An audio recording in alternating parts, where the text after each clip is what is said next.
Oke, anak-anak, Assalamualaikum warahmatullahi wabarakatuh. Ibu,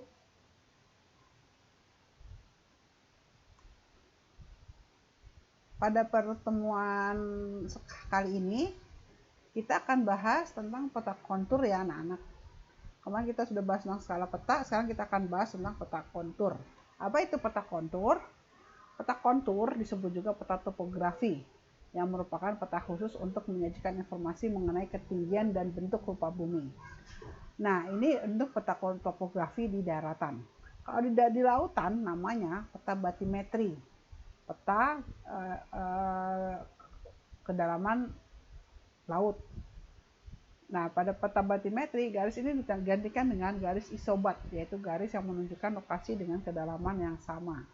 Ini contohnya, untuk ini kita lihat nih peta topografi ada dua yang ibu tampilkan, ada yang berwarna, ada yang hitam putih.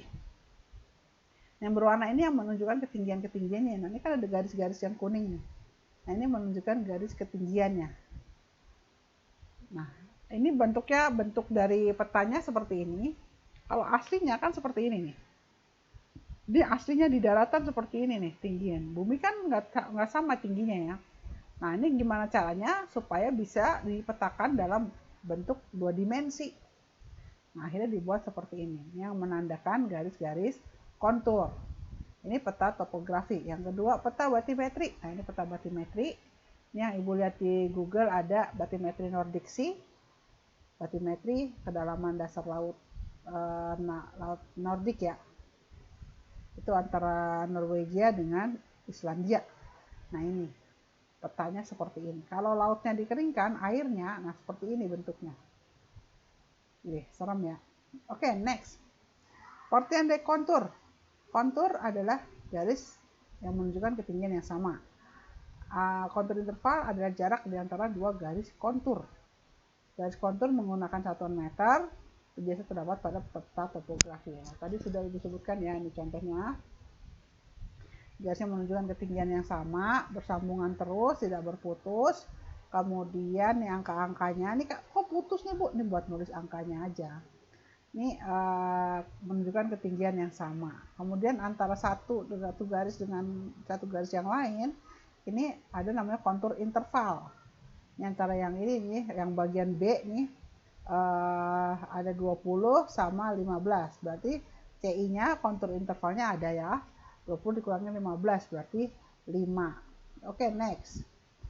Ini ciri kontur, silahkan kalian baca sendiri nanti ya, sudah jelas di sini, tadi juga sudah ibu gambarkan. Next, kita ke slide selanjutnya. Nah, ini slide selanjutnya ini ada, nanti kalian tulis ya di buku tulis, slide ke-6 jawabannya apa. Ini ada peta interval, peta kontur. Nah, menurut kalian lereng yang landai ditunjukkan oleh angka berapa? Lereng yang curam ditunjukkan oleh angka berapa? Nah, silahkan kalian lihat sendiri ya. Kalian tentukan, kalian jawab. Kemudian lanjut ke ini. Cara menghitung, cara mencari, ini belum. Nih. Cara mencari skala peta berdasarkan peta kontur, pada peta kontur. Ketahuan nih tingginya ada 400, 350, 300. Nah, gimana cara mencarinya? Nah, ini sudah ibu buatkan jawabannya. Kita cari CI-nya dulu. CI-nya berapa? Karena di sini nggak di peta nggak dituliskan CI-nya berapa. CI-nya kita hitung. 400 dikurangi 350, berarti 50 meter. Ini CI-nya. Kalau CI-nya udah ketemu, kita harus tentukan skalanya. Gimana caranya? Skala CI kali 2000. 2000 ini dapat dari mana? 2000 ini adalah angka yang didapat dari menghitung tinggi rata-rata gunung di dunia. Para ahli sepakat dapatnya mungkin lebih, mungkin kurang, tapi dibulatkan jadi 2000. Nah, ketahuan ini udah angka baku, nggak boleh diganti-ganti, nggak boleh protes. Skala berapa? CI kali 2000. CI-nya 50 kali 2000, berarti 100.000. Ini belum selesai. Jawabannya begini. Jadi skala peta sama dengan 1/100.000. Ini jawabannya ya. Oke, ini untuk mencari skala peta. Untuk mencari kontur interval atau beda tinggi atau CI, ini juga sudah ada rumusnya. CI 1/2000 kali skala, atau bisa juga skala dibagi 2000. Contoh, diketahui skala peta topografi adalah 1/100.000. Berapa beda tinggi antar kontur dalam peta tersebut? Kita cari CI-nya, gampang. Masukin aja rumusnya. Skala bagi 2000. Skalanya 100.000 bagi 2000, dapatnya 50.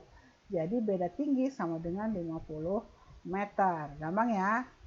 Pokoknya kalau untuk menghitung CI, skala dibagi 2000. Kalau untuk menghitung skala, CI dikali 2000. Nah, sekarang yang agak susah ini mencari kontur pada titik tertentu. Ini rumusnya ya. D1/D2 kali CI tambah TC, atau BC per AC kali CI tambah TC. D itu apa? D itu distance, jarak.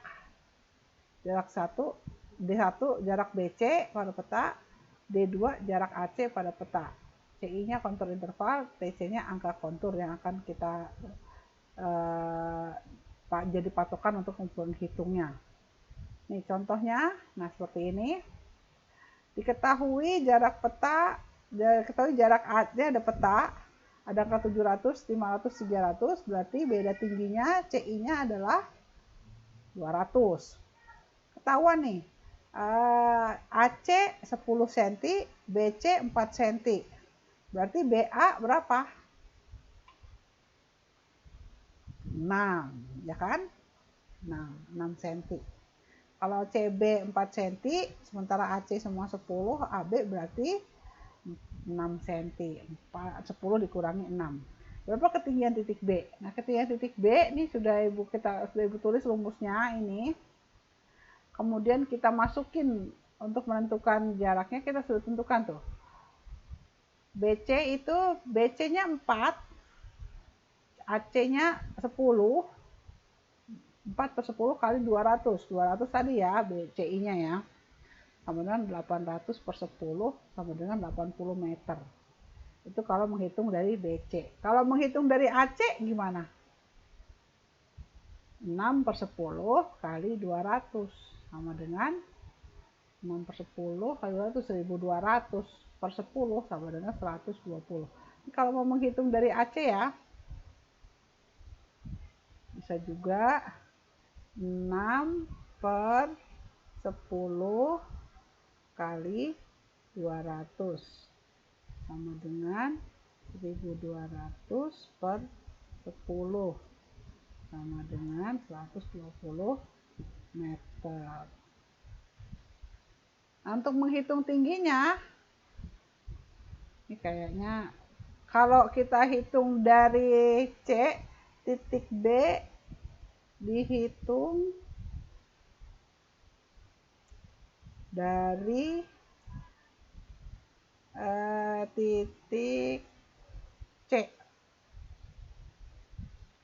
sama dengan tuh 500, kan C-nya 500 dikurangi tadi yang atas,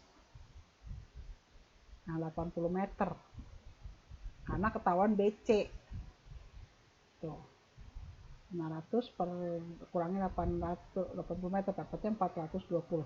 Kalau mau menghitung yang dari AB, menghitungnya dari A, berarti tinggal 300. Ini menghitung B dari A. Ini ada dua macam ya, bisa pakai tadi 6/10 kali 200 dapatnya 120, bisa juga kita kurangin dari ini. Cara panjang, ini cara panjang ya, agak belibet. Makanya lebih mudah cara yang ini.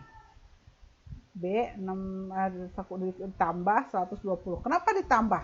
Kenapa yang dari B, menghitung B dari A ditambah, menghitung B dari C dikurang? Karena kalau dari C, dia ketinggiannya akan berkurang. Kalau dari A, ketinggiannya akan bertambah. Gitu ya anak-anak, itu sama aja hasilnya. Kalau nggak sama berarti ada yang salah di sini. Oke, untuk tugasnya di slide ke-11 ada 4, berarti ada 5 tugas di PPT ini. Silahkan kalian kerjakan. Biasa tadi tulis di buku, kemudian difoto, jawabannya kirim ke e-learning ya.